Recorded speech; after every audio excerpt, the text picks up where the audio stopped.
Greetings once again. We are continuing with our lessons on photovoltaics. Your instructor is still Dr. Kateko Mabunda, who is a professional engineering technologist. Today, we're going to look at energy sources, specifically DC, and how to measure voltage signals, current signals, and so forth. On completion of this chapter, you must be able to understand the principle of converting AC to DC and reducing the level of DC signal to a desired outcome. In our houses, what we normally received is a 230 volt signal,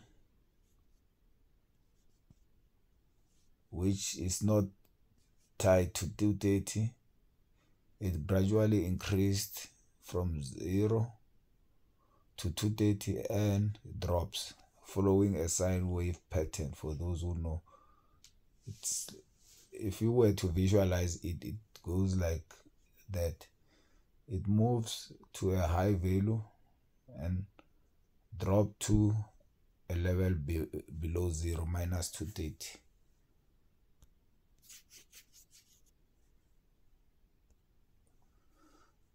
Okay, then that is generated using a fuel fossils, the likes of coal and oil, that are burned at the power station. Well, this create damage in the ozone layer. We recently have snow. That is a thing which we never had in the past here in South Africa. But now, with the changes in our ozone layer, we have unpredicted weather. So then that may be reduced, the effect of carbon emission, by resorting to renewable energy source. So this is an enemy, carbon, that creates unpredictable weather conditions. When we look at our specific topic, we're gonna look at the techniques that can be used to convert AC to DC, not caring where this AC comes from. Then once it's in DC, we can further drop it down to the voltage level that we desire.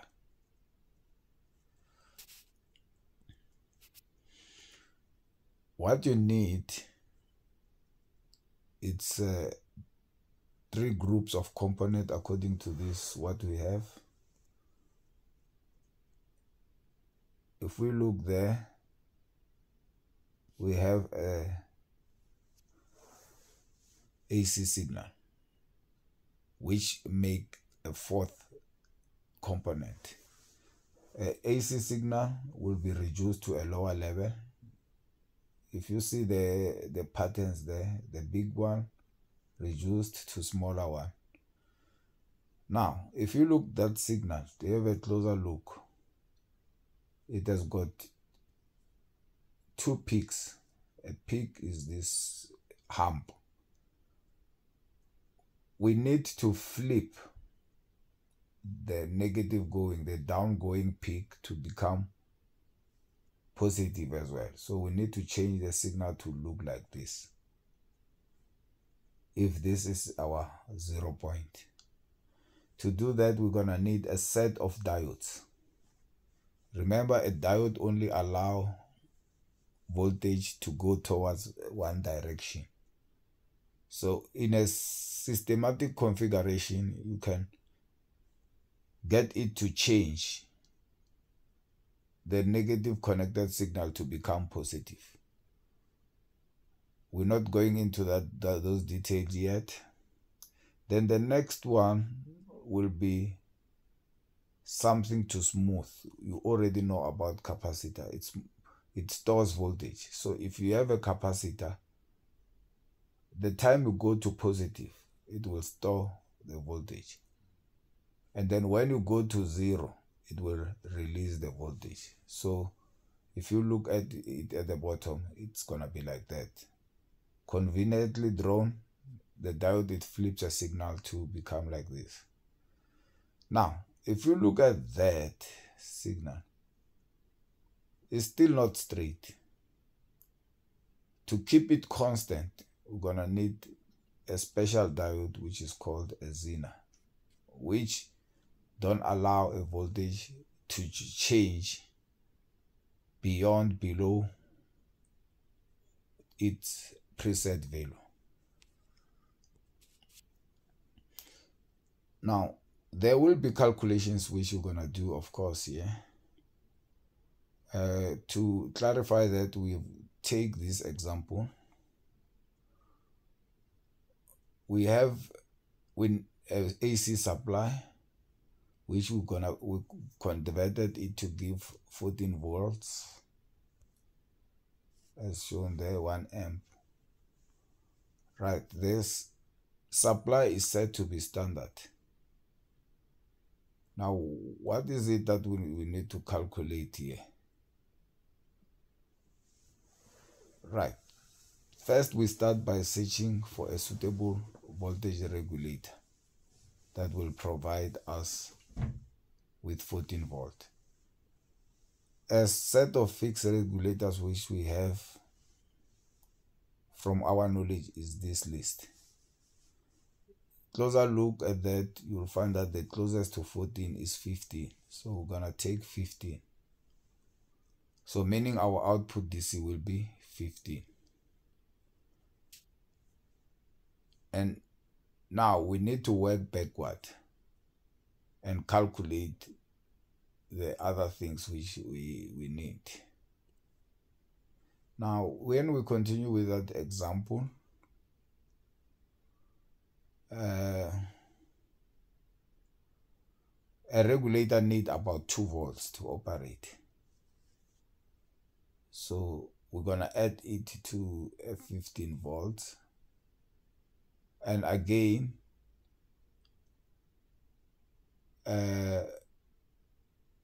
we said that the rectifier, it's using diode. A diode has got a loss of 0.6 volts. Then 2 of them will result to 1.2. So we add it to the supply output, and then, which means the highest value that comes from the transformer must be 18.5. Now, when they say 230 volt supply from mains, they just referring to the equivalent energy voltage, which is 230, but they are not actually referring the amount from 0 to the highest. That you take the effective value 230 to get it, and you divide by, or you multiply by square root of 2 to get the highest point. So hence you see them there. You can either multiply the supply by square root of 2, or take the highest value of what is supplied and divide by square root of 2. Basically, this is like this. We have 230 there, which is an effective value on the side of a transformer. Transformer just convert one voltage to the other. So there we have 18.2 as the highest value. This is an effective value, this is the highest value. We compare apples to bananas. So we must translate this to an effective value. To transfer it to effective value, we divide by square root of 2. Or we could have left this alone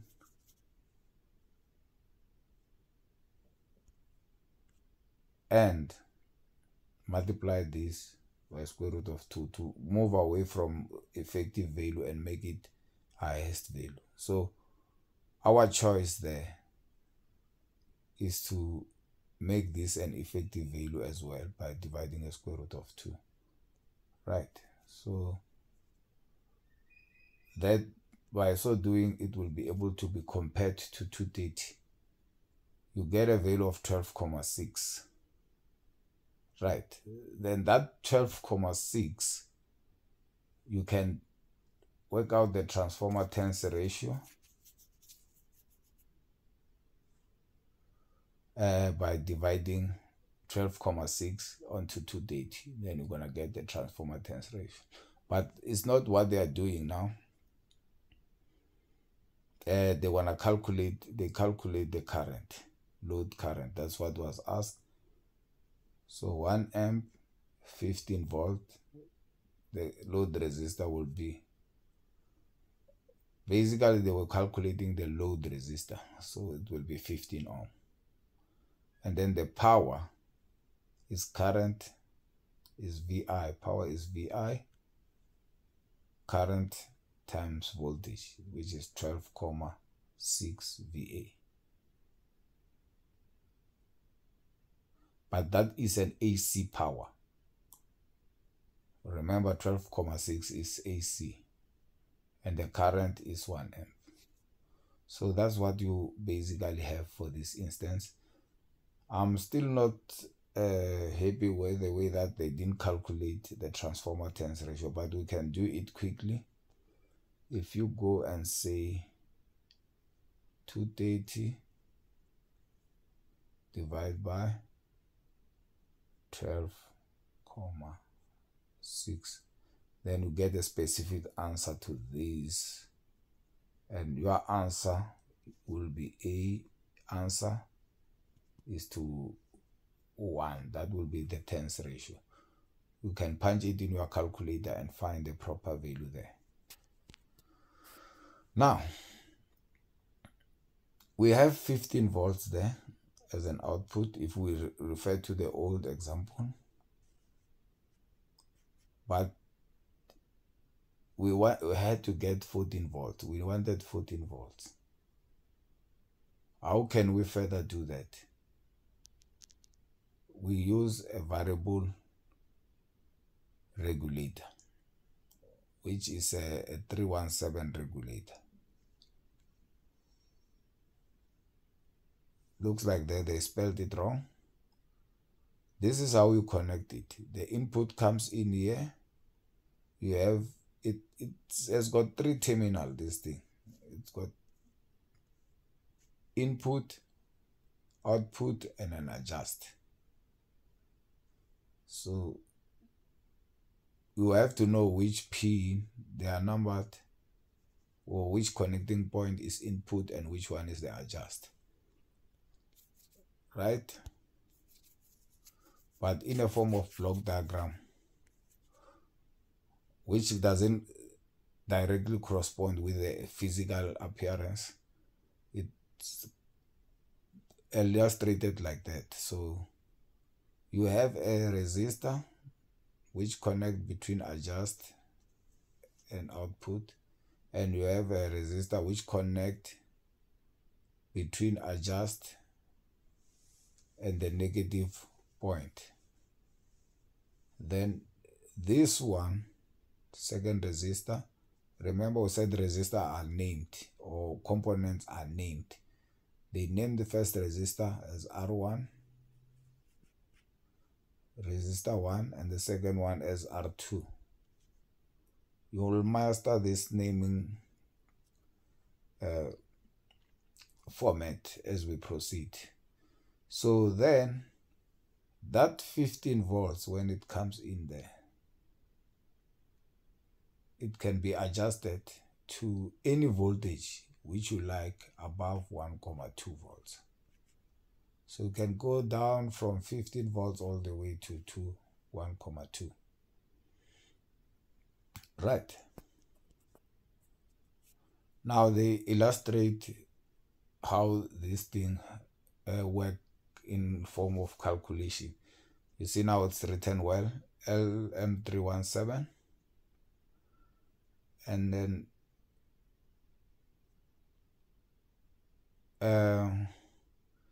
this is how you calculate RP, the potentiometer, R2 in our instance. So they showed you how you calculate this one there. So you can choose R1, where they choose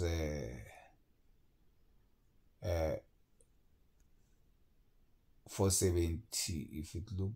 If I'm right there, let's see there what they did. Okay, they chose a minimum resistor of 470 and chose 120 for R2. So what you're gonna have now is, instead of having 2 resistors, you will have 3. You have the variable which connects to 470 and then connect to 120. This is to give 470 is for the minimum voltage. Then in that equation, you solve for this one, the potentiometer, the variable, and you get it as 1 kilo ohm. Now, all this conversion of AC to DC can be utilized to build a battery charger, as an example. So you can charge a battery from AC supply of 230 volt. So firstly, you will need a circuit that we just covered now, which is that. This is just an instrument to measure. And then once you have that voltage which you require, say 15 volts, and then you connect it to a battery charger circuit. This is a second circuit. We have got something to measure there, and you have a battery.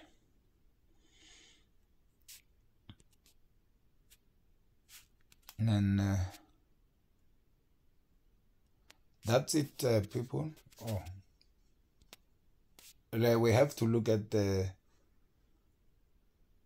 output of a DC power when you visualize it.